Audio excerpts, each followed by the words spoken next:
Hello everyone, good morning. कैसे हैं आप लोग? स्वागत है आपका।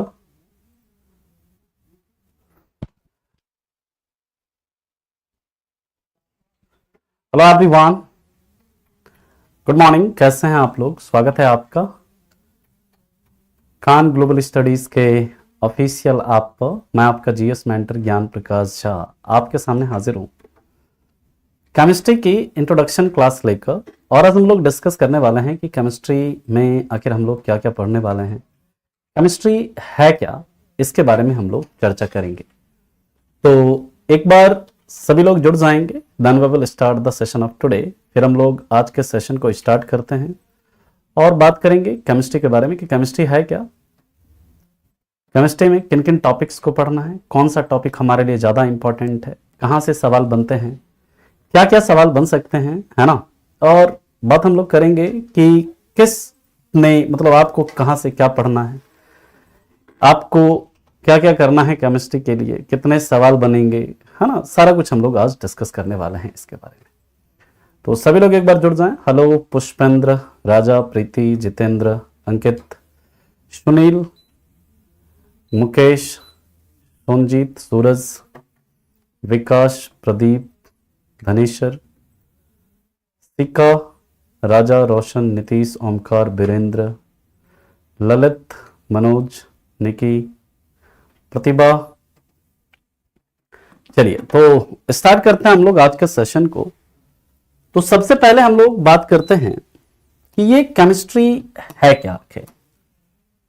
केमिस्ट्री, केमिस्ट्री के साथ आपकी केमिस्ट्री अच्छी करनी है हमें, है ना। बच्चों को ये केमिस्ट्री से डर लगता है ना।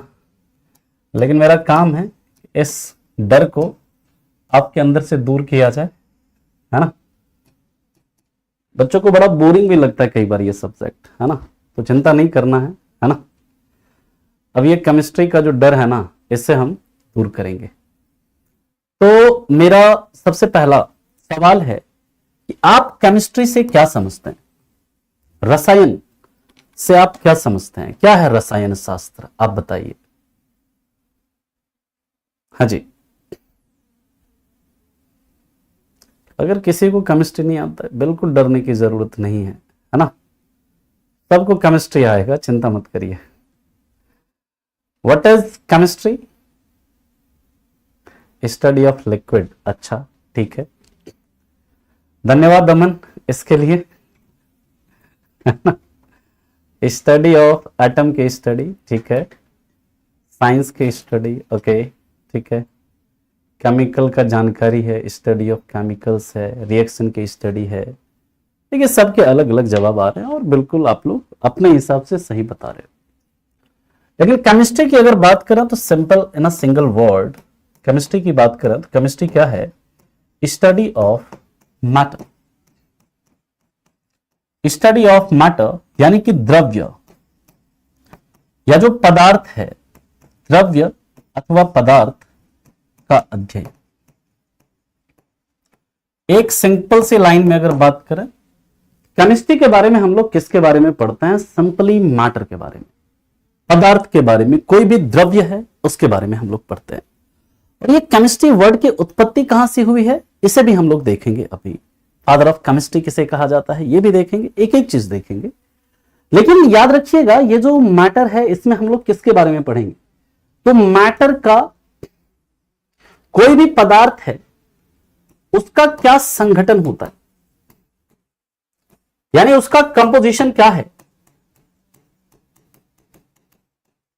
जैसे मान लीजिए कोई पदार्थ है यूरिया, यूरिया का क्या कंपोजिशन है ना। जैसे अगर हम बात करें जो कपास होता है, मतलब जैसे हम लोग कॉटन जो है उसका क्या कंपोजिशन है।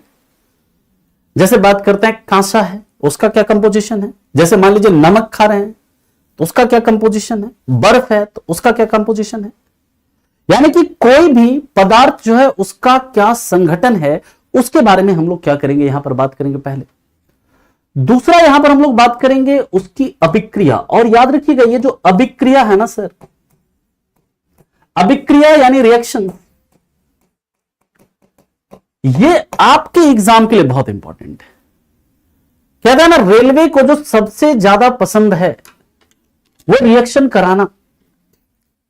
कहेंगे कि HCl का हम सोडियम हाइड्रोक्साइड के साथ रिएक्शन कराते हैं तो क्या बनेगा। ये कहेंगे लाइम वाटर का क्लोरीन के साथ अभिक्रिया करा दे तो क्या बनेगा।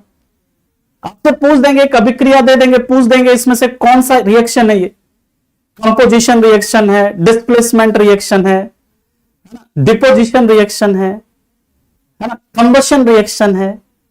अलग अलग प्रकार के क्या करेंगे, रिएक्शन के बारे में पूछेंगे।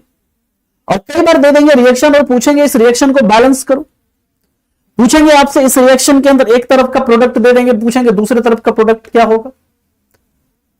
यानी कि जब भी आप दो पदार्थ की अभिक्रिया कराते हैं तो उससे क्या बनता है, इसमें आपसे पूछते हैं ऑक्सीडेशन रिएक्शन क्या है, जो रिडक्शन रिएक्शन क्या है, रेडॉक्स रिएक्शन क्या है, different type of chemical reactions जो है उसके बारे में आपसे क्या है यहां पर सवाल पूछा जाता है। हम लोग बात करेंगे इसके ऊपर। और तीसरा यहां पर पूछा जाता है कोई भी मैटर है उसका क्या अनुप्रयोग है।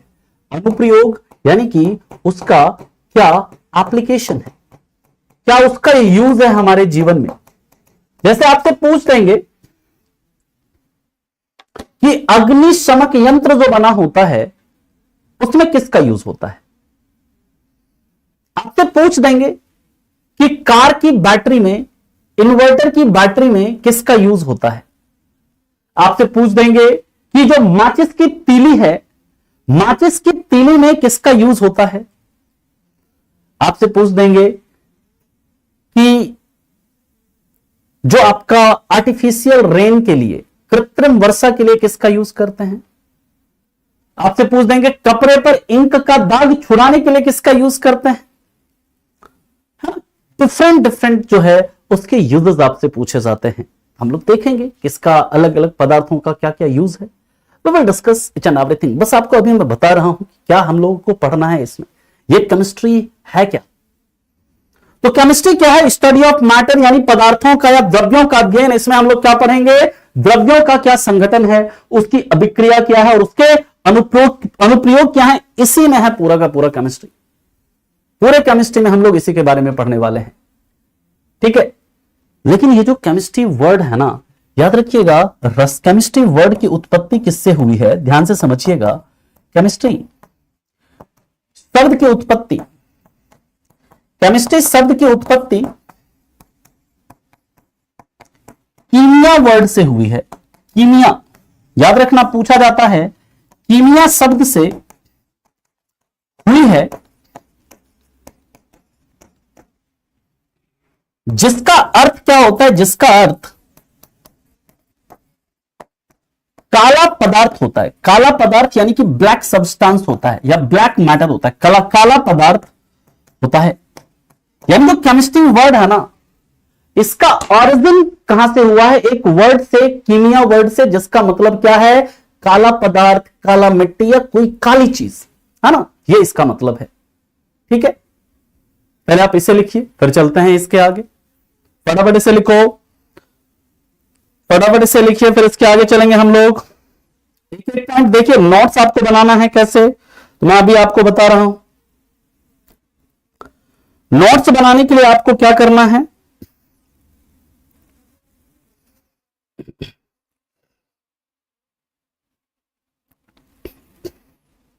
नोट्स कैसे बनाना है, तो आप लोग सभी बच्चे क्या करिएगा, सभी बच्चे, जो भी बच्चे हैं, सभी लोग क्या करेंगे, कम से कम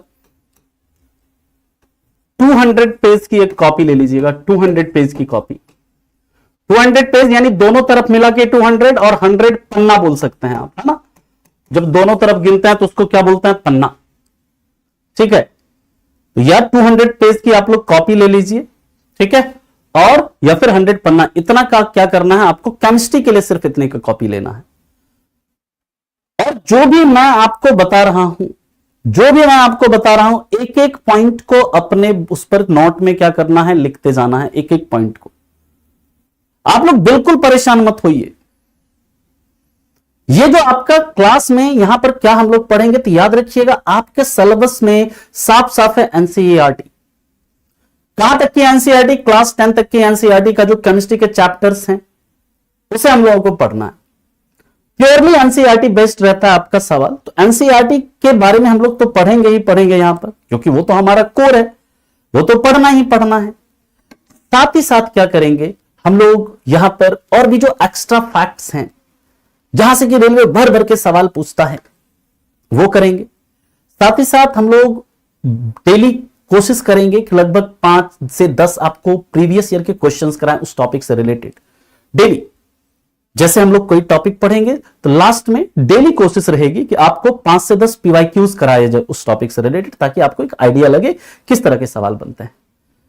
ठीक है, हर चीज हम लोग सीखने वाले हैं, याद रखेंगे। और आपको मैं बता दूं, ठीक है, जो यहां पर लेवल होगा, है ना, यहां पर जो लेवल होगा वो आपका रेलवे का कोई भी एग्जाम हो, ग्रुप डी, एनटीपीसी, कोई भी रेलवे का एग्जाम होता है, सीबीटी 1, आप आराम से उसे करेंगे, बिना किसी परेशानी के करेंगे। ठीक है, केमिस्ट्री कितनी क्लासेस में हम लोग कवर करेंगे, तो याद रखिएगा केमिस्ट्री को अराउंड फिनिश होने में हम लोग अभी डिस्कस करेंगे जब टॉपिक, तो आपको बताएंगे कि कितना, किस टॉपिक में कितना समय हमारा लगेगा। अराउंड आप ये मान के चलिए कि 50 से 60 के बीच में हमारा क्लास होगा, 60 के आसपास, मैक्सिमम 60 आवर्स में हम लोग केमिस्ट्री को क्या करेंगे, कवर करेंगे। अब हम लोग बात करते हैं यहां पर केमिस्ट्री के बारे में। ये आप लोगों ने लिख लिया। अगर आपसे पूछा जाए कि ये केमिस्ट्री के, देखिए केमिस्ट्री में ना आपका 3 तरह का केमिस्ट्री होता है। एक होता है जिसे हम लोग कहते हैं फिजिकल केमिस्ट्री, फिजिकल केमिस्ट्री, या जैसे हम क्या कहते हैं भौतिक रसायन। ठीक है, और एक होता है आपका इनऑर्गेनिक केमिस्ट्री, इनऑर्गेनिक केमिस्ट्री, या जैसे हम लोग कहते हैं क्या, अकार्बनिक रसायन, अकार्बनिक रसायन, और एक होता है आपका ऑर्गेनिक केमिस्ट्री,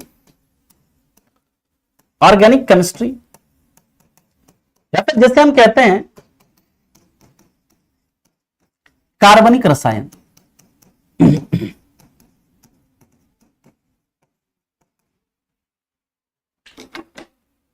फिजिकल केमिस्ट्री की जब हम बात करते हैं, फिजिकल केमिस्ट्री में हम लोग क्या पढ़ते हैं कि कोई भी पदार्थ है कैसे बना हुआ है, मैटर क्या है ना, पदार्थ क्या है, मैटर के कितने स्टेज हैं, मतलब कितने मतलब स्टेट हैं, लिक्विड, सॉलिड, गैस, ये क्या है, प्लाज्मा अवस्था क्या है ना। इसी में हम लोग पढ़ेंगे कि जो फिजिकल केमिस्ट्री है, इसी के अंदर हम लोग पढ़ेंगे बोस-आइंस्टाइन कंडेंसेट अवस्था क्या है। इसी में पढ़ेंगे कि चेंजेस इन मैटर, मैटर में चेंजेस कैसे होते हैं, फिजिकल चेंज, भौतिक परिवर्तन क्या है, रासायनिक परिवर्तन क्या है। यहीं पर हम लोग पढ़ेंगे एलिमेंट क्या है, तत्व। इसी में हम लोग पढ़ेंगे कि कंपाउंड क्या है, मिक्स, जो यौगिक क्या है, मिक्सचर क्या है, मिक्सचर यानी मिश्रण क्या है। मिक्सचर में फिर हम लोग पढ़ेंगे समांगी मिश्रण क्या है, विसमांगी मिश्रण क्या है। फिर इसी में हम लोग पढ़ेंगे विलयन, सॉल्यूशन, विलयन क्या है, विलयन में सत्य विलयन, कोलाइडी विलयन, निलंबित विलयन क्या है। यहीं पर पढ़ेंगे एसिड, बेस, सॉल्ट क्या है, एटॉमिक स्ट्रक्चर क्या है, एटम जो है कैसे मिलकर बना हुआ है, वो सारा फिजिकल केमिस्ट्री के अंदर हम लोग पढ़ेंगे। और बहुत इंपॉर्टेंट है ये फिजिकल केमिस्ट्री आपके एग्जामिनेशन के पॉइंट ऑफ व्यू से। फिर हम लोग बात करेंगे इनऑर्गेनिक केमिस्ट्री। इनऑर्गेनिक केमिस्ट्री में हम लोग बेसिकली बात करेंगे इनऑर्गेनिक कंपाउंड की। इसी में हम लोग बात करेंगे मेटल, नॉन मेटल्स, है ना, जो मेटलॉइड्स हैं उनके बारे में बात करेंगे। और यहां पर जो ऑर्गेनिक केमिस्ट्री है, इसमें हम लोग बात करेंगे किसकी, कार्बनिक यौगिकों की चर्चा करेंगे। ऑर्गेनिक कंपाउंड्स जो कार्बन से बने हुए यौगिक हैं, उसके ऊपर हम लोग डिटेल में चर्चा करेंगे। लाइक यूरिया क्या है, लाइक जो एसिड्स हैं, अम्ल हैं, है ना, और कार्बन के जो भी यौगिक हैं दैनिक जीवन में जिसका हम प्रयोग करते हैं, उसके बारे में हम लोग यहां पर चर्चा करेंगे। ठीक है, तो यहां पर जो है आप देखिए, आपको बेसिक पहले पॉइंट लिखना है 4। सबसे पहला सवाल आपसे पूछा जाता है, who is father of chemistry. Father of chemistry, father of chemistry किसे कहा जाता है, तो याद रखना एंटोनी लवाजियर, एंटोनी लवाजियर को कहते हैं। और मेरा सवाल आप लोगों से यह है, आप लोग ये बताओ कि ये लवाजियर साहब कहां के थे। अगर आपसे पूछा जाए रसायन विज्ञान के पिता कौन है, तो रसायन विज्ञान के पिता कौन है, एंटोनी लवाजियर हैं। ये लवाजियर साहब कहां के थे, आप लोगों को ये बताना है। दूसरा याद रखिएगा, अगर आपसे कभी पूछ दिया जाए who is father of modern chemistry, father of अगर आपसे पूछते हैं मॉडर्न केमिस्ट्री यानी कि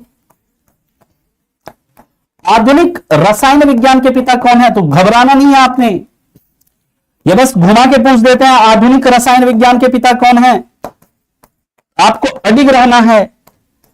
आधुनिक रसायन विज्ञान के पिता भी कौन है, वो भी हैं लवॉजियर साहब। बस आपको घुमाएंगे कि आप बदल जाओ, उत्तर चेंज कर दो, लेकिन आप मत बदलना, आप अडिग रहना किस पर, लवॉजियर साहब पर, छोड़ना मत लवॉजियर साहब का साथ। ठीक है, बात समझ में आ रही है। अगर आपसे पूछे फादर ऑफ केमिस्ट्री कौन, तो भी हाँ जी बिल्कुल आकाश कुमार जी, बिल्कुल बिल्कुल। ठीक है, तो बताइए आप लोग,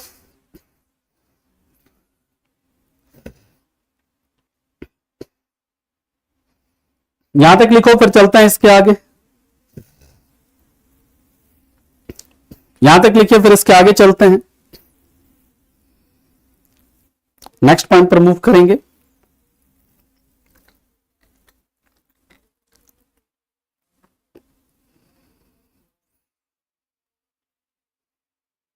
लिख लिया सभी ने,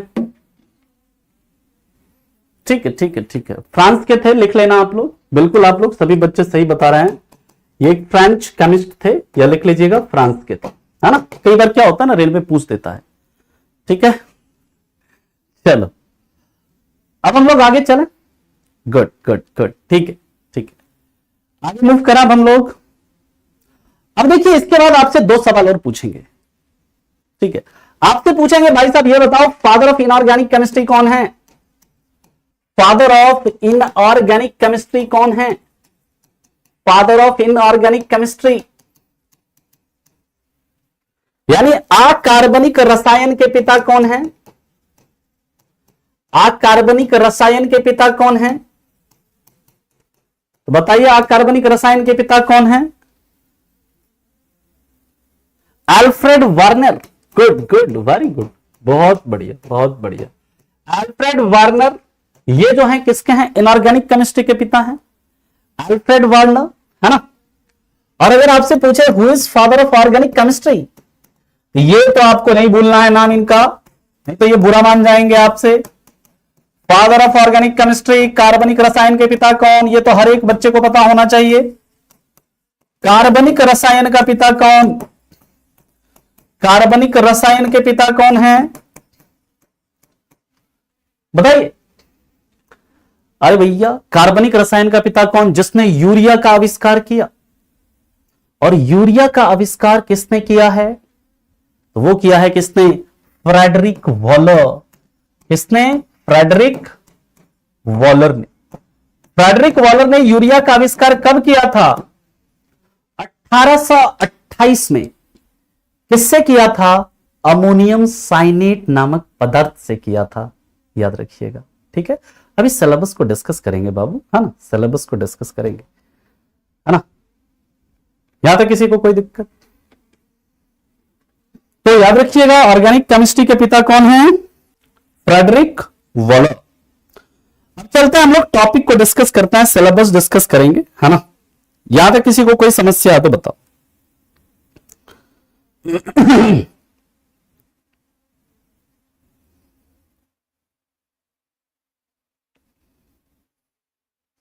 हाँ जी,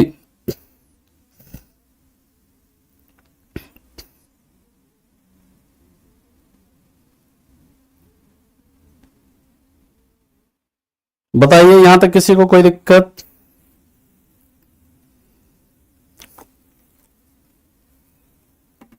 ठीक। इसका ये दोनों कहां के थे वो याद नहीं रखना है आपको, है ना, जितना एग्जाम के लिए जरूरी है उतना याद रखिए। ठीक है, कितना क्वेश्चन आएगा आपका याद रखिएगा, केमिस्ट्री से लगभग आपके 6-7 सवाल आपके आएंगे केमिस्ट्री के अंदर।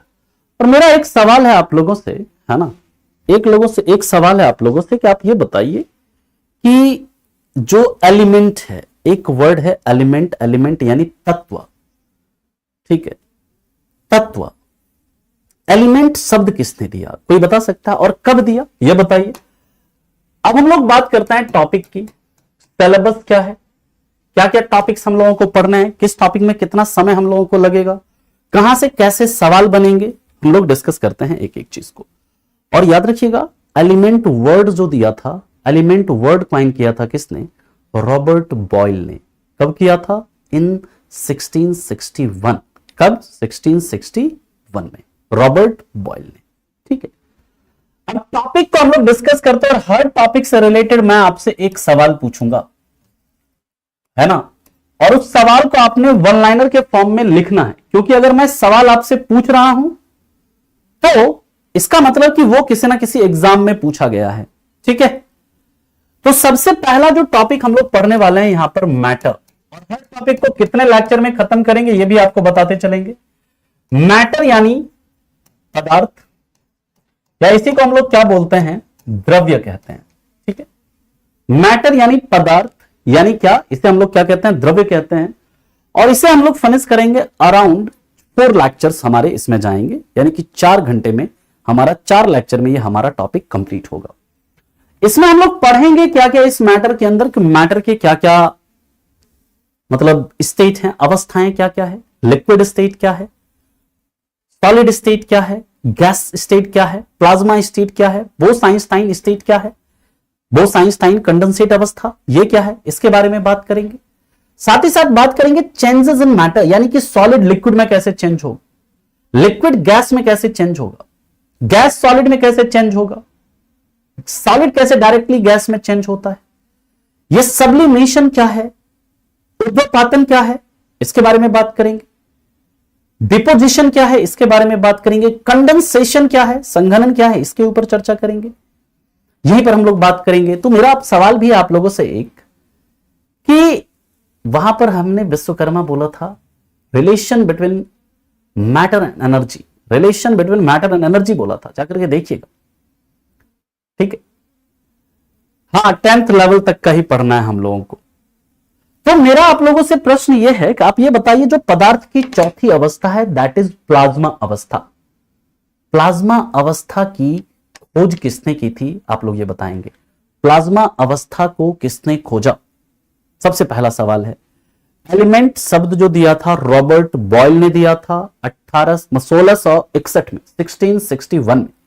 ठीक है, अब दूसरा जो है हम लोग यहां पर इसके बाद जो पढ़ने वाले हैं मैटर के अंदर, मैटर के बाद जो अगला टॉपिक हम लोग पढ़ने वाले हैं दैट इज मिक्सचर। मिक्सचर यानी मिश्रण, मिक्सचर यानी मिश्रण हम लोग पढ़ेंगे। यहां पर हम लोग पढ़ेंगे समांगी मिश्रण क्या है, बिल्कुल विलियम क्रूक्स ने दिया था, वेरी गुड। पदार्थ की जो चौथी अवस्था है प्लाज्मा अवस्था, उसको खोजा था किसने, विलियम क्रूक्स ने इन 1879। Good good, very good. अब यहां पर देखिए हम लोग मिक्सचर में क्या पढ़ेंगे कि मिक्सचर है क्या, समांगी मिश्रण क्या होता है, विसमांगी मिश्रण क्या होता है, और मिश्रण का पृथक्करण कैसे होता है, मिश्रण को हम लोग सेपरेट कैसे करते हैं, सेपरेशन ऑफ मिक्सचर। इसलिए यहां से आपसे सवाल बनता है, जैसे अगर मैं आपसे सवाल पूछूं कि जो क्रूड ऑयल होता है जिसे हम पेट्रोलियम कहते हैं, पेट्रोलियम, ठीक है ना, क्रूड ऑयल या फिर जिसे हम क्या कहते हैं, पेट्रोलियम कहते हैं। आप ये बताइए कि पेट्रोलियम जो होता है ना, उसको याद रखिएगा ब्लैक गोल्ड भी कहा जाता है, पेट्रोलियम को ही ब्लैक गोल्ड के नाम से भी जानते हैं।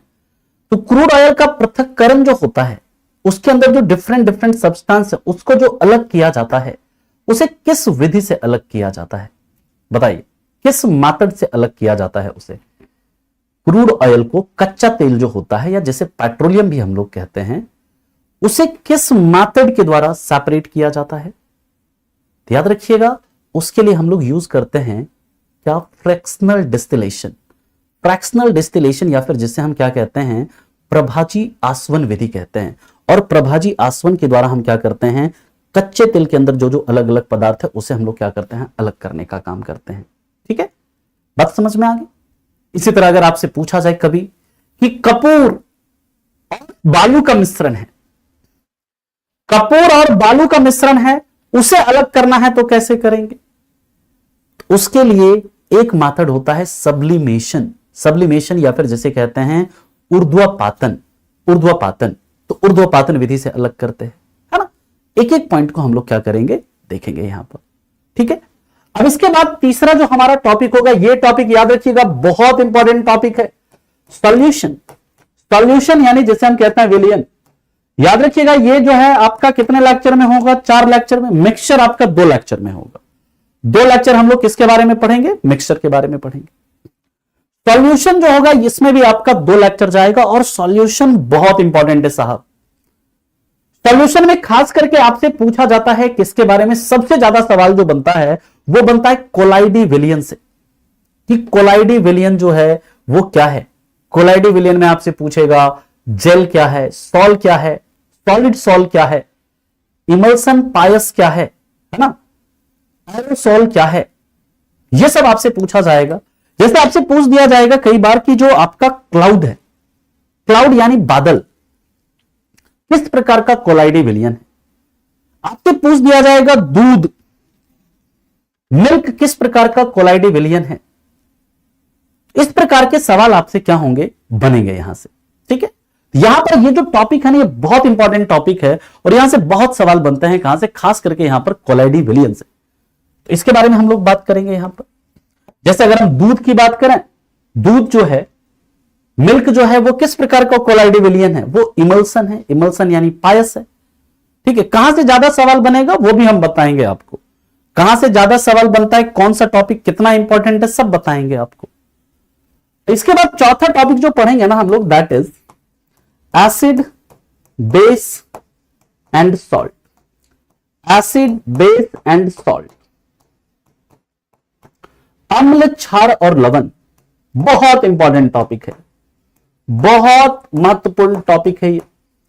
अम्ल, क्षार और लवण, इसमें लगभग 4 लेक्चर जाएंगे। इसमें कितने, 4 लेक्चर्स में हमारा एसिड, बेस, सॉल्ट कंप्लीट होगा। एसिड से कैसे सवाल बनते हैं, जैसे आपसे पूछ दिया जाएगा कि किसमें कौन सा एसिड मिलता है। जैसे आपसे पूछ देंगे टमाटर में कौन सा एसिड मिलेगा, आपसे पूछ देंगे फोटोग्राफी में किस अम्ल का प्रयोग होता है ना। आपसे पूछ देंगे सेब में कौन सा एसिड मिलता है ना। आपसे पूछ देंगे एक्वा रेजिया, अम्लराज किस किस से मिलकर बना होता है, कौन कौन से एसिड से मिलकर बना होता है। कोल्ड ड्रिंक में खट्टापन क्यों होता है। आपसे पूछ देंगे कि जो बेकिंग पाउडर के निर्माण में किस एसिड का प्रयोग होता है, ठीक। पूछ देंगे गेहूं में कौन सा एसिड होता है, चाय में कौन सा अम्ल होता है, बटर में कौन सा अम्ल होता है। बेस से पूछ देंगे कि, आपसे पूछ देंगे कि लाइम वाटर किसे कहते हैं, मैग्नीशिया का दूध किसे कहते हैं, चूने का दूध किसे कहते हैं, चूना पत्थर किसे कहते हैं, बुझा हुआ चूना किसे कहते हैं। इस तरह के सवाल आपसे बनेंगे यहां से, है ना। हम लोग देखेंगे यहां पर, डिटेल में बात करेंगे इसके ऊपर। सॉल्ट में भी हम लोग देखेंगे प्लास्टर ऑफ पेरिस क्या है, ब्लीचिंग पाउडर क्या है, वॉशिंग सोडा क्या है ना। जो आपका पोटास एलम है जिसे फिटकिरी कहते हैं, ये फिटकिरी क्या है। एक एक चीजों के बारे में हम लोग यहां पर क्या करते हैं, डिस्कस करेंगे। लाइम वाटर, देखिए एक होता है लाइम वाटर, है ना। लाइम वाटर जो होता है वो किसे कहते हैं हम लोग, CaOH2, कैल्शियम हाइड्रोक्साइड को कहते हैं हम। बिल्कुल डरने की बात नहीं है। केमिस्ट्री में ना कहते हैं ना कि आप खोज खोज के सवाल नहीं करिएगा, पहले केमिस्ट्री पढ़िए। केमिस्ट्री के क्वेश्चन जैसे खोज खोज के करेंगे, अच्छा केमिस्ट्री का क्वेश्चन अलाओ जी, देखते हैं कौन सा क्वेश्चन है, सारा क्वेश्चन करिएगा। धीरे धीरे धीरे धीरे हम लोग चीजों को समझते रहेंगे, टेंशन नहीं लेना है। इसको हम लोग कितने लेक्चर में कवर करेंगे, 4 लेक्चर में इसे कवर करेंगे।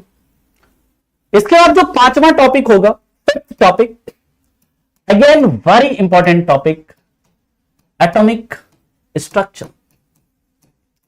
एटॉमिक स्ट्रक्चर या फिर जैसे हम क्या कहते हैं, परमाणु संरचना। परमाणु संरचना। तो यहां से सबसे पहला सवाल तो मेरा यही है, ये जो एटम वर्ड किसने दिया है, सबसे पहला सवाल। इसमें हम लोग पढ़ेंगे एटॉमिक मॉडल्स के बारे में, डाल्टन का एटॉमिक मॉडल, इसमें हम लोग पढ़ेंगे रदरफोर्ड का मॉडल, इसमें हम लोग पढ़ेंगे बोर का मॉडल, थॉमसन का मॉडल, देखेंगे किसे तरबूज मॉडल कहते हैं, किसने अल्फा स्कैटरिंग एक्सपेरिमेंट किया, कैसे न्यूट्रॉन को खोजा गया, कैसे एटम का न्यूक्लियस खोजा गया, इलेक्ट्रॉन क्या है, प्रोटॉन क्या है, न्यूट्रॉन क्या है, पॉजिट्रॉन क्या है, एटॉमिक नंबर क्या है, परमाणु संख्या क्या है, मास नंबर क्या है, एटॉमिक वेट क्या है, समस्थानिक क्या है, संभारिक क्या है ना, सारा कुछ इसमें बहुत डिटेल में पढ़ेंगे। इलेक्ट्रॉनिक कॉन्फ़िगरेशन यानी जो इलेक्ट्रॉनिक विन्यास है वो कैसे लिखा जाता है, इसके बारे में भी हम लोग यहां पर बात करेंगे। और मेरा सवाल है आप लोगों से, तो एक तो सवाल था एटम को किसने खोजा, डाल्टन ने खोजा, और दूसरा सवाल है आप ये बताइए हमारे नेचर में, हमारी प्रकृति में सबसे ज्यादा समस्थानिक किसके हैं, हमारी प्रकृति में सबसे ज्यादा आइसोटोप किसके हैं, यह आपको बताना है। फटाफट आप लोग बताओ। फिर एक सवाल और पूछते हैं आपसे, अरे पीरियोडिक टेबल याद करा देंगे खुशबू जी, चिंता मत करिए। अभी हमारे नेचर में सबसे ज्यादा आइसोटोप, सबसे ज्यादा समस्थानिक किसके हैं, मैं कंपाउंड नहीं पूछ रहा हूं, यौगिक नहीं पूछ रहा हूं। हार्दिक ने बिल्कुल सही उत्तर दिया है, पोलोनियम का है। कितना समस्थानिक है पोलोनियम का, 27 समस्थानिक है। ठीक है, बात समझ में आ रही है। इसी में हम लोग पढ़ेंगे कैटायन क्या है, अनायन क्या है, धनायन क्या है, ऋणायन क्या है, वैलेंसी क्या है, वैलेंस इलेक्ट्रॉन क्या है, इसके बारे में चर्चा करेंगे। और मेरा सवाल है, आप लोग ये बताएंगे कि सोडियम के अंदर वैलेंस इलेक्ट्रॉन की संख्या कितनी होती है, सोडियम में वैलेंस इलेक्ट्रॉन की संख्या कितनी होती है, आप लोग ये बताइए। सोडियम में कितने वैलेंस इलेक्ट्रॉन होते हैं, सोडियम में वैलेंस इलेक्ट्रॉन कितना होता है, 1 होता है ना जी, बहुत बढ़िया। तो पूरा एटॉमिक स्ट्रक्चर के अंदर हम लोग ये सब चीज पढ़ने वाले हैं। इसके बाद अगला जो टॉपिक है दैट इज पीरियोडिक टेबल, बहुत इंपॉर्टेंट टॉपिक है सर, पीरियोडिक टेबल, या फिर जैसे हम क्या कहते हैं आवर्त सारणी, क्या बोलते हैं इसको, आवर्त सारणी। एटॉमिक स्ट्रक्चर में हमारा 4 लेक्चर जाएगा, याद रखिएगा 4 लेक्चर हमारा एटॉमिक स्ट्रक्चर में जाएगा। फिर पीरियोडिक टेबल में भी हमारा 4 लेक्चर जाएगा, 4 लेक्चर इसमें, 4 लेक्चर इसमें। अब पीरियोडिक टेबल में हम लोग पढ़ेंगे क्या, सिर्फ सीधा मॉडर्न पीरियोडिक टेबल और मेंडलीव का नहीं पढ़ना है हमें, उसके पहले हम लोग पढ़ेंगे डोबेराइनर का त्रिक सिद्धांत क्या है, उसके बाद पढ़ेंगे न्यूलैंड का अष्टक नियम क्या है, फिर हम आएंगे मेंडलीव का पीरियोडिक टेबल क्या है, मोस्ले का पीरियोडिक टेबल क्या है, पीरियोडिक प्रॉपर्टीज क्या होता है, एलिमेंट का, तत्वों का आवर्ती गुण क्या है। यानी कि अगर हम पीरियोडिक टेबल में बाएं से दाएं जाएंगे तो कौन सी प्रॉपर्टी पर, किस गुण पर क्या प्रभाव पड़ेगा, ऊपर से नीचे जाएंगे ग्रुप में तो किस प्रॉपर्टी पर क्या प्रभाव पड़ेगा। ठीक है, ये सारा हम लोग यहां पर पढ़ने वाले हैं। और मेरा सवाल है, आप लोग ये बताइएगा, जब न्यूलैंड ने अपना अष्टक नियम दिया, न्यूलैंड ने अपना अष्टक नियम दिया, उस समय टोटल कितने तत्व खोजे गए थे। न्यूलैंड ने जब अपना अष्टक नियम दिया तो उस समय कितने तत्व खोजे गए थे, याद रखिएगा उस समय टोटल 56 एलिमेंट खोजे गए थे। और वर्तमान में जो हमारा पीरियोडिक टेबल है, जो आधुनिक आवर्त सारणी है, उसमें तत्वों को उसके किस गुण के आधार पर सजाया गया है। वर्तमान में जो हमारा पीरियोडिक टेबल है उसमें तत्वों को उसके किस गुण के आधार पर सजाया गया है, आप लोग ये बताओ, किस प्रॉपर्टी के आधार पर उसे सजाया गया है। एटॉमिक नंबर के आधार पर, परमाणु संख्या के आधार पर। जिसको खोजने वाले कौन थे, जिसको खोजने वाले थे हेनरी मोसले, जिन्होंने हमारा मॉडर्न पीरियोडिक टेबल तैयार किया इन 1913, 1913 में। मेरा एक सवाल और है, आप लोग ये बताइएगा कि जो हैलोजन्स होते हैं, हैलोजन्स वो हमारी आवर्त सारणी के किस ग्रुप में मौजूद होते हैं। हैलोजेंस जो होते हैं वो हमारे आवर्त सारणी के किस समूह में प्रेजेंट होते हैं? देखिए, मैं ये सवाल आपको इसलिए पूछ रहा हूं, किसी को घबराना नहीं है। अगर किसी को नहीं पता है तो आप टेंशन बिल्कुल मत लो। मैं आपको बस ये बता रहा हूं कि किस टॉपिक से आपसे कैसे सवाल बनते हैं, ताकि आपको एक आइडिया लगे। नहीं आता है कोई बात नहीं, सीखने के लिए आए आप लोग यहां पर, और मेरा काम है आपको सिखाना। लेकिन आपको पता तो होना चाहिए ना कि किस टॉपिक से किस तरह के सवाल बनेंगे। याद रखिएगा, हैलोजेंस जो होते हैं वो किसमें होते हैं? 17th ग्रुप में होते हैं, 17वें वर्ग में होते हैं। याद रखेंगे इस चीज को। इसके बाद हम लोग बात करेंगे नेक्स्ट टॉपिक जो होगा हमारा, दैट इज, इसी के बाद हम लोग चर्चा करेंगे रेडियो एक्टिविटी। रेडियो एक्टिविटी या रेडियो सक्रियता। रेडियो सक्रियता,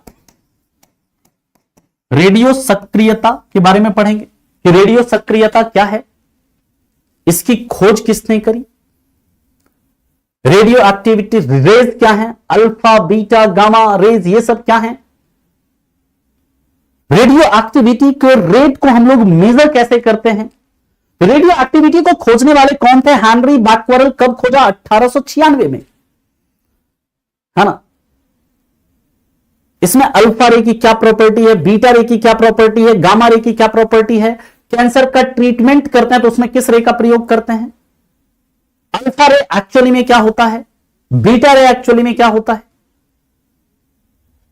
ठीक है, जो रेडियो एक्टिविटी का गुण कैसे तत्वों में मिलेगा, किस एटॉमिक नंबर वाले के बाद, यानी किस परमाणु संख्या के बाद वाले तत्वों में आपका रेडियो एक्टिविटी का गुण मिलता है। सबसे ज्यादा रेडियो एक्टिव तत्व कौन सा है? We will discuss it and everything. इतनी चीज को हम लोग डिस्कस करेंगे यहां पर। और इसके बाद अगला टॉपिक होगा, याद रखिएगा, केमिकल बॉन्डिंग।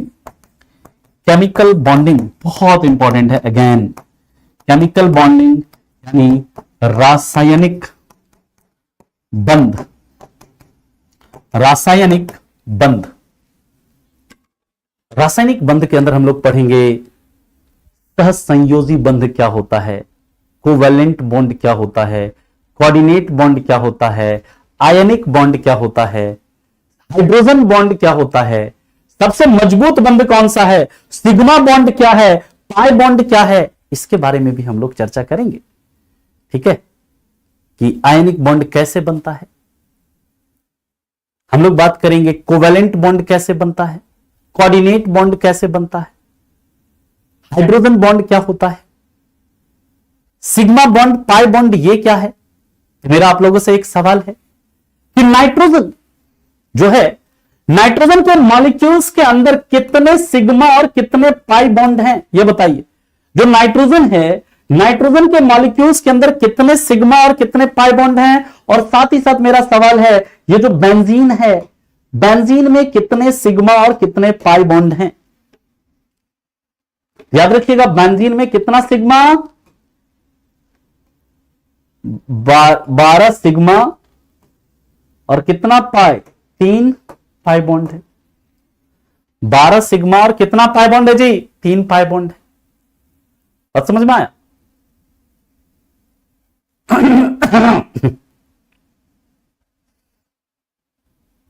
और नाइट्रोजन की बात करते हैं तो नाइट्रोजन के अंदर ऐसे 3 बॉन्ड होता है। तो इसमें कितना, 1 सिग्मा और 2 पाई बॉन्ड है। नाइट्रोजन में 1 सिग्मा और 2 पाई बॉन्ड है। ये सिग्मा पाई क्या होता है, वी विल डिस्कस। ठीक है, अब इसके आगे चलते हैं, अगले टॉपिक की तरफ हम लोग मूव करते हैं। नेक्स्ट जो टॉपिक हम लोग पढ़ने वाले हैं दैट इज केमिकल रिएक्शन। बहुत इंपॉर्टेंट टॉपिक, केमिकल रिएक्शन, या इसे हम लोग कहते हैं रासायनिक अभिक्रिया। यहां पर हम लोग पढ़ेंगे रासायनिक अभिक्रिया में कि डिस्प्लेसमेंट रिएक्शन क्या है, डबल डिस्प्लेसमेंट रिएक्शन क्या है, कंपोजिशन रिएक्शन क्या है, डिपोजिशन रिएक्शन क्या है, कंबस्टन रिएक्शन क्या है, डिफरेंट टाइप के जितने भी रिएक्शन है, ऑक्सीडेशन रिएक्शन क्या है, रिडक्शन रिएक्शन क्या है, वो सब हम लोग पढ़ेंगे। रेडियो एक्टिविटी में आपका मोटा मोटी मान लीजिए 2 लेक्चर जाएगा रेडियो एक्टिविटी में। केमिकल बॉन्डिंग में भी आपका मान लीजिए 2 लेक्चर के आसपास, 2 से 3 लेक्चर यहां पर जाएगा, 2 से 3 लेक्चर, है ना, 2 से 3 लेक्चर इसमें जाएगा आपका, और 2 लेक्चर आपका जाएगा रेडियो एक्टिविटी में। ठीक है, इसमें 4, इसमें भी आपका 4। केमिकल रिएक्शन जो है इसमें आपका 3 लेक्चर जाएगा, 3 लेक्चर इसमें, क्योंकि बहुत इंपॉर्टेंट टॉपिक है ये, यहां से बहुत सवाल बनता है आपका। 3 से यहां पर 4 भी कर सकते हैं, 3 to 4 लेक्चर यहां पर लिख लीजिए, 3 to 4 लेक्चर इसमें जाएगा केमिकल रिएक्शन के अंदर। ठीक है, अब अगले पॉइंट पर चलते हैं। 10वां टॉपिक जो है, भाई देखो मेरा काम है ना वास्तविकता बताना विवेक जी, है ना, जो रियलिटी है, क्योंकि मैंने पेपर को एनालाइज किया है ना, पेपर को मैंने क्या किया है, एनालाइज किया, हर एक रेलवे के पेपर को। यहां पर ऐसे ना मैं नहीं बोल दे रहा हूं कि ये इंपॉर्टेंट है, ये इंपॉर्टेंट है। आपने कभी प्रीवियस ईयर के क्वेश्चंस को देखिए, मेरा काम है वास्तविकता बताना, भले आपको उससे डर लगे या आपको अच्छा लगे। मुझे आपको अच्छा नहीं लगाना है, मुझे आपको बताना है कि क्या आपके एग्जाम के लिए जरूरी है। ठीक है, आप इससे डरिए चाहे आपको अच्छा लगे, डजंट मैटर। ठीक है, आपको खुश करना नहीं है मुझे कि मैं आपको अच्छा लगने के लिए खाली हल्का हल्का टॉपिक पढ़ा दें। अरे देखो ये सब टॉपिक ना जो आपको समझ में खाली आए, बहुत मजा आए पढ़ने में, खाली वो टॉपिक करा था, एग्जाम में जाओ वहां से एक को क्वेश्चन नहीं आए, क्या मतलब है उसको पढ़ने का? बात समझ आ रही है?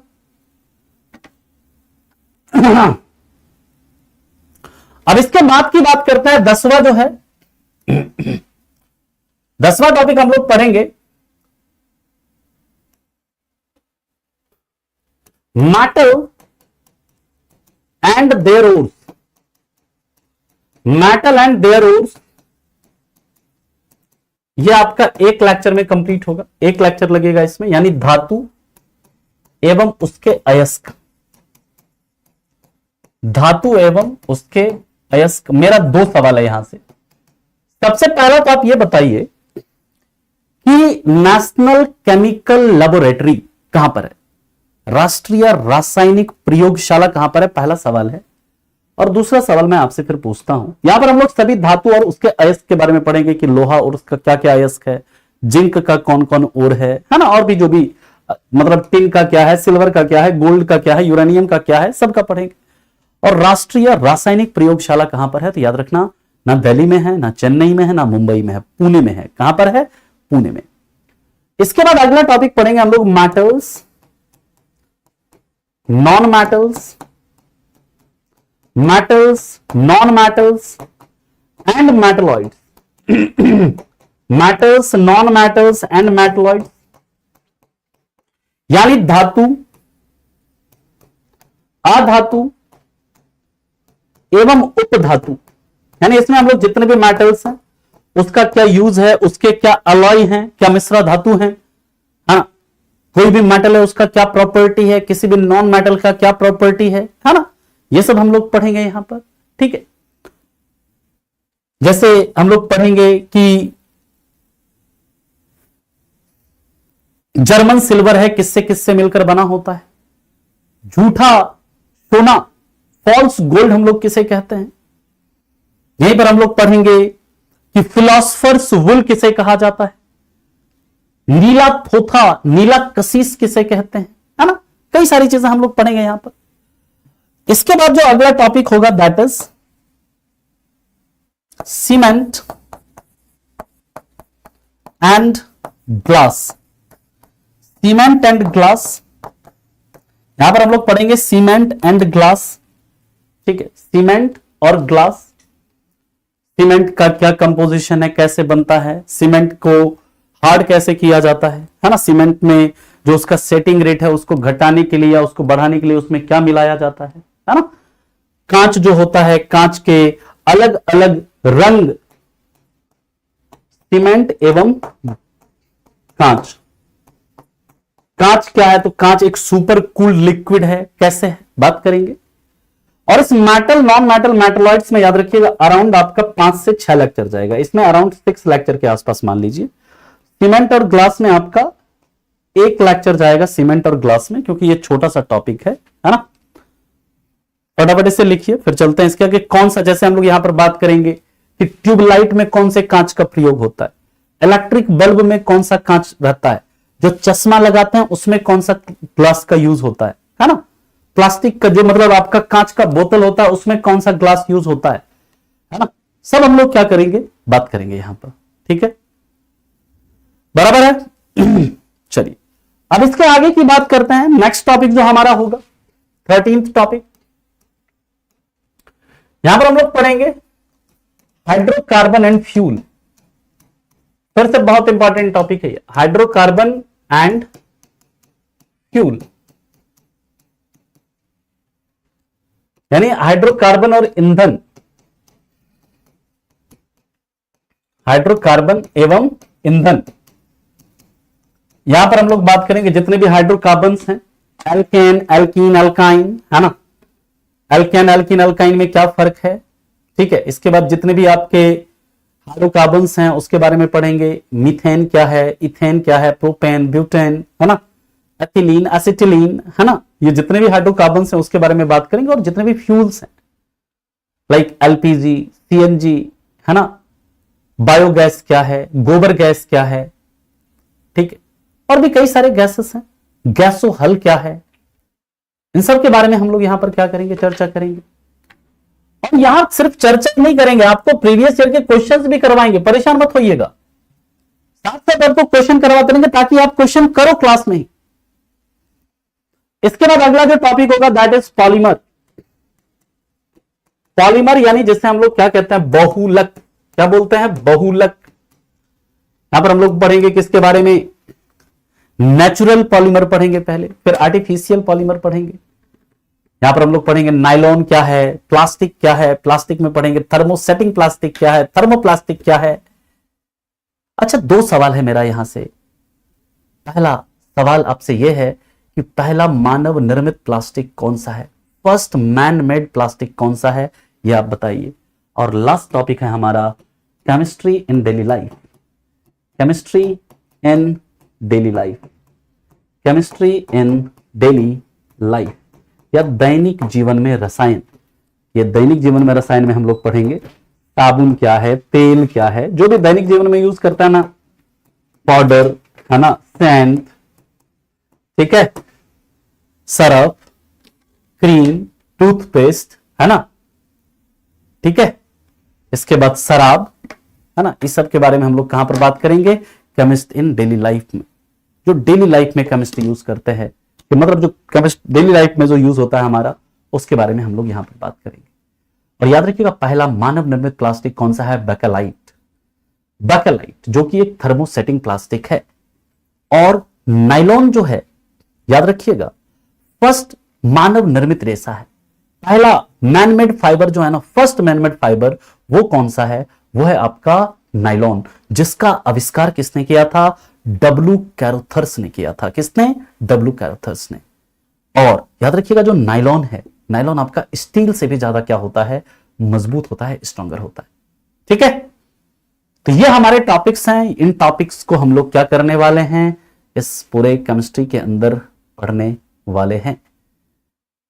ठीक है, केमिस्ट्री से न्यूमेरिकल भी बनता है, कुछ कुछ न्यूमेरिकल बनता है, जैसे न्यूमेरिकल्स बनेंगे वो न्यूमेरिकल्स भी कराएंगे, चिंता मत करिए। यहां तक किसी को अब कोई डाउट है, कोई परेशानी है, कोई सवाल है आपका, तो आप पूछ लीजिए। कल जो हमारा टॉपिक स्टार्ट होगा दैट इज मैटर, है ना, कल हम लोग जो है, और इसमें याद रखिएगा इसमें आपका हाइड्रोकार्बन फ्यूल में आपका लगभग 2 से 3 लेक्चर जाएगा। इसमें आपका 3 लेक्चर के आसपास जाएगा। केमिस्ट्री एंड डेली लाइफ में 2 लेक्चर जाएगा। आप जोड़ लीजिएगा तो ये अराउंड 50 से 60 लेक्चर के बीच में आपका ये केमिस्ट्री जो है ये आपका कंप्लीट होगा। ठीक है, अब किसी को कोई डाउट है, कोई परेशानी है तो पूछ लीजिए।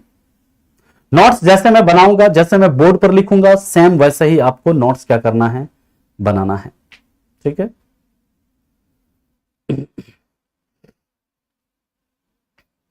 अराउंड 50 के आसपास जो है आपका इसमें जाएगा।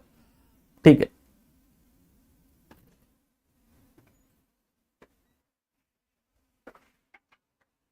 क्लियर है, केमिस्ट्री का कुछ भी नहीं आता, कोई बात नहीं है, है ना। इसका एक क्वेश्चन है, देखिएगा इधर, विवेक मिश्रा का क्वेश्चन है इधर। हाँ,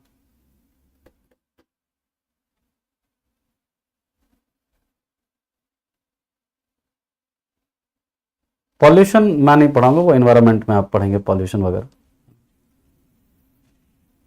सर आज पहली बार लाइव आए हूं सर, एक बार प्रैक्टिस करा देंगे दोबारा, अरे क्वेश्चन डेली आपको 4-5 क्वेश्चन, 5 से 10 क्वेश्चन डेली कराएंगे प्रीवियस ईयर का। आपका जो केमिस्ट्री है, केमिस्ट्री से लगभग 6 से 7 के आसपास सवाल आएंगे, सारा खत्म हो जाएगा एग्जाम से पहले, चिंता मत करिए, है ना। कोई बात नहीं है सौरभ, हम हैं, चिंता मत करिए। अगर किसी को नहीं आता है केमिस्ट्री, बिल्कुल भी डरने का जरूरत नहीं है, डरना नहीं है, करना है ना। नहीं अनुप्रिया, फिजिक्स भी ठीक है, एकदम चिंता मत करो, एक एक चीज बहुत आराम से पढ़ेंगे, बहुत आराम से एक एक चीज को पढ़ेंगे। सर मुझे इलेक्ट्रॉनिक विन्यास बताएगा, सबको बताएगा, तुम्हें ही क्यों, पूरी क्लास को बताएगा इलेक्ट्रॉनिक विन्यास जब पढ़ेगा तो, ठीक है। हाँ बिल्कुल कराएंगे रिवीजन, ठीक है। नहीं नहीं, इससे यूपीएससी नहीं निकलता है, यूपीएससी का अलग सिलेबस है बाबू, है ना, ठीक है। याद नहीं होता है, ठीक है, याद करवाने का जिम्मेदारी मेरा है। क्लास में इतना पूछेंगे कि याद करोगे तुम, काहे नहीं करोगे याद, हाँ नहीं करोगे याद तो ब्लॉक करवा देंगे क्लास से, है ना, याद करके आना होगा क्लास में। Thank you Suraj, thank you so much. सब एकदम कोका कोला, वो क्या कहता है, क्या पी के आना जी, क्या पीने पे डर के आगे जीत है, माउंटेन ड्यू। हाँ अभी गर्मी भी आ रहा है, आप देखो धीरे धीरे सबको माउंटेन ड्यू पिला के क्लास में लाएंगे, ये डरना ही नहीं है। चलो ठीक है, ठीक है, पीडीएफ मिलेगा, डेफिनेटली मिलेगा, है ना, हो जाएगा मनीष, हो जाएगा। देखिए यहां पर जो आपका केमिस्ट्री का लेवल रहेगा बहुत हाई लेवल का रहेगा, है ना, ठीक है, बहुत हाई लेवल का केमिस्ट्री रहेगा। मतलब मुझे आपका एग्जाम को क्वेश्चन कराना है, जो भी एग्जाम में पूछेगा वो सब होगा, आप क्वेश्चन करेंगे एग्जाम के, चुन चुन के क्वेश्चन करेंगे, चिंता मत करिएगा, ठीक है। आईयूपीएससी देखो, मतलब राजन मैंने जो पेपर एनालाइज किया है ना, आपके एग्जाम में आईयूपीएससी नाम नहीं पूछते हैं ऐसे। देखिए आईयूपीएससी नाम होगा ना, थोड़ा बहुत देखेंगे, अगर आपको कुछ लगेगा तो करवा देंगे आईयूपीएससी नाम में, कोई बड़ा चीज थोड़े ना है जी आईयूपीएससी नाम, ठीक है। मैं बंगाल से हूं, ठीक है, कोई बात नहीं, ठीक है, चल अरे बिल्कुल सेलेक्ट करवा के मानेंगे, अपनी चिंता काहे कर रहे हैं। चलिए ठीक है,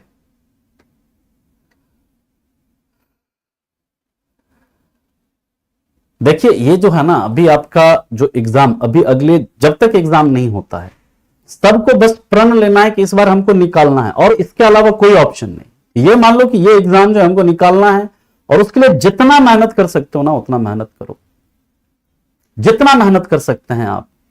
क्लास के अलावा कम से कम देखिए, अगर क्लास आप 4 घंटे कर रहे हैं ना, तो 4 घंटे अगर क्लास है तो आप कम से कम 8 घंटे सेल्फ स्टडी करिए। और मैं बार बार आप लोगों को कहूंगा, बार बार कहूंगा कि रेलवे के प्रीवियस ईयर के क्वेश्चन को आप जरूर करिए, क्योंकि क्वेश्चन रेलवे में रिपीट होता है, लगभग आपका 50% से ज्यादा क्वेश्चन रेलवे में रिपीट होता है। मैं बार बार कह रहा हूं इस चीज को, कोई भी पेपर हो, चाहे साइंस हो, हिस्ट्री हो, चाहे मैथ हो, रीजनिंग हो, कुछ भी, ठीक है। तो प्रीवियस ईयर का क्वेश्चन करना जरूरी है, बहुत जरूरी है, इसे आप लोग करिएगा जरूर। बाकी मैं तो आपको क्लास में करवाता ही रहूंगा। टाइम देखिए, आप ना डेली आपका जो भी मतलब क्या कहते हैं पढ़ने का रूटीन रहता है, जो भी आपका टाइम आपके पास अवेलेबल है, उसका आप एक टाइम टेबल डेली सुबह उठकर बना लिया करिए। कि आप ना एक कहता है ना स्टिकी नोट्स रहता है, स्टिकी नोट्स छोटा सा रहता है, सुबह आप उठ लो, उसमें बना लो कि अच्छा सुबह से शाम तक हमें ये चीज करना है, और सुबह से शाम तक उसके लिए आप मेहनत करें। अगर रात में सोते समय अगर आपने कोई टारगेट अगर अचीव नहीं किया, आप सोचिए कि आखिर क्या दिक्कत रह गई, कहां पर समस्या रह गई, और उस कमी को अगले दिन, उस जो कमी है उसको दूर करिए। आपका डे का टारगेट होना चाहिए, आपका पूरा वीक का टारगेट होना चाहिए कि हमें इस पूरे वीक में ये चीज कवर करनी है। पूरे मंथ का आपका टारगेट होना चाहिए कि इस मंथ में हमें ये सब्जेक्ट, ये टॉपिक्स कंप्लीट करने हैं। देखिए आपका एक तो रिवीजन, दूसरा प्रैक्टिस, और तीसरा कंसिस्टेंसी। ये नहीं कि हम एक दिन पढ़ लिए और उसके बाद 2 दिन 3 दिन पढ़ लिए, फिर 3 दिन छुट्टी पे, कोई मतलब नहीं है इसका। कंसिस्टेंसी पढ़ाई में जरूरी है। रिवीजन आपका होना जरूरी है और प्रैक्टिस होना जरूरी है। ये 3 चीज अगर आप कर लेते हैं ना, आपका सिलेक्शन कर देने से आपको कोई नहीं रोक पाएगा, कोई भी नहीं रोक सकता है। ठीक है, चलिए तो फिर अभी के लिए इतना ही रखते हैं। मिल जाएगा अमन, ठीक है, रेडी प्रिपेयर कर रहा हूं, मिल जाएगा आपको। जब जिस देखिए मैंने कहा है वो मैं दूंगा, आप निश्चिंत रहिए, मैं ऐसे कुछ भी नहीं दे दूंगा ना आपको, ठीक है, उसका दे देंगे, आप लोग परेशान मत होइए, ठीक है।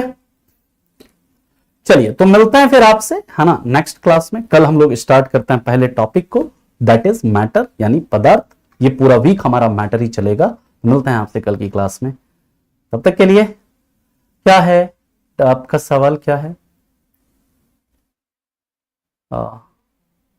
केमिस्ट्री, हाँ बिल्कुल, आप चिंता मत करिए, आप फिजिक्स मैं ही कराऊंगा, है ना, ठीक है, मैं ही करवाऊंगा फिजिक्स पे। इसमें एक्चुअली देखिए दो, मतलब जो है ना, बच्चे जो हैं ग्रुप डी के भी हैं और एनटीपीसी के भी बच्चे हैं। लगभग ग्रुप डी का लेवल जो है वो थोड़ा ज्यादा हाई रहता है, इसलिए एनटीपीसी वाले बच्चों को ज्यादा बेनिफिट हो जाएगा इससे, है ना। एनटीपीसी वाले बच्चों को इससे बेनिफिट होगा क्योंकि ग्रुप डी के लेवल का कराएंगे तो वहां पर ग्रुप डी का लेवल ज्यादा अच्छा होता है, ठीक है। फिजिक्स भी मैं ही करवाऊंगा आपको, चिंता मत करिएगा, फिजिक्स भी मैं ही करवाऊंगा, टेंशन मत लीजिए।